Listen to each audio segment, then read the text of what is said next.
एक इंसान के लिए बेसिक नीड्स क्या है? रोटी, कपड़ा और मकान। और आप जानते हैं रोटी का क्या हाल है इस देश में। कपड़ा और मकान की तो फिर क्या ही बात करें। एक कॉमन मैन की लाइफ बस इन तीन चीज़ों के आसपास ही घूमती है।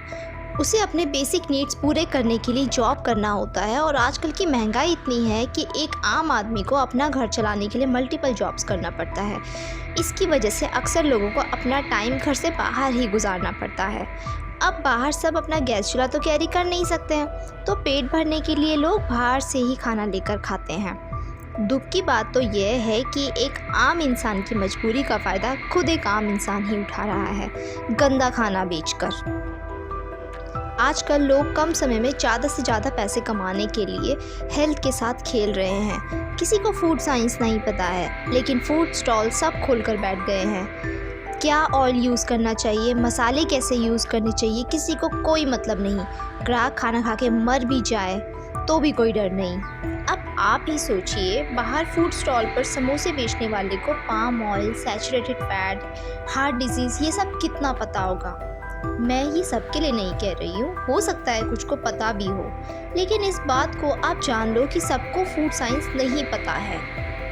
आज जिस तेल में समोसे तले, कल फिर उसी तेल में समोसे तले जाएंगे, परसों भी, और तब तक तले जाएंगे जब तक तेल खत्म ना हो जाए। इतना जला हुआ तेल हमारे हार्ट के लिए सेफ बिल्कुल नहीं है। हम सब हार्ट अटैक के लिए प्रोन हैं। ये तो रही ऑयल की बात। आप बस किसी स्टॉल पर या होटल में उनका बर्तन धोने का तरीका देख लो। डिटर्जेंट पूरी तरह से निकला या नहीं, उन्हें कोई ध्यान नहीं।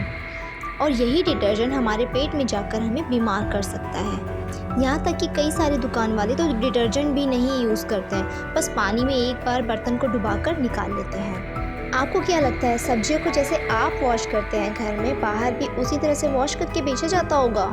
कैबेज का एग्जाम्पल ले लेते हैं, जो चाउमीन एंड मोमोज में डाला जाता है।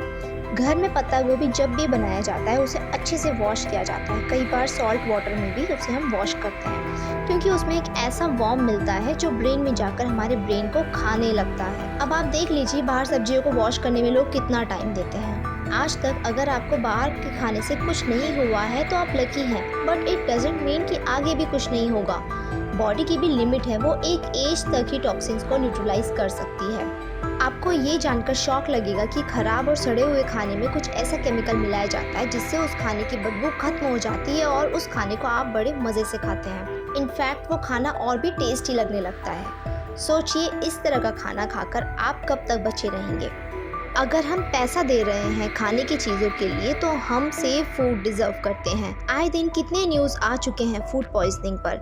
जिन लोगों ने अपनों को खोया है वो ही समझ सकते हैं। आई जस्ट रिक्वेस्ट यू कि प्लीज़ जितना हो सके घर पर ही खाना बनाकर खाएं, क्योंकि बाहर आपके मरने जीने से किसी को कोई फ़र्क नहीं पड़ता है। आपकी लाइफ आपकी फैमिली के लिए प्रेशियस है। हम सब बाहर खाना खाना छोड़ दे तो हो सकता है बाहर लोग ही सुधर जाए और अपने काम में ईमानदारी लाए, क्योंकि अगर अब भी खाने में ईमानदारी नहीं लाई गई तो आने वाले कुछ सालों में हर 10 में से 9 मौतें फूड पॉइजनिंग से होगी।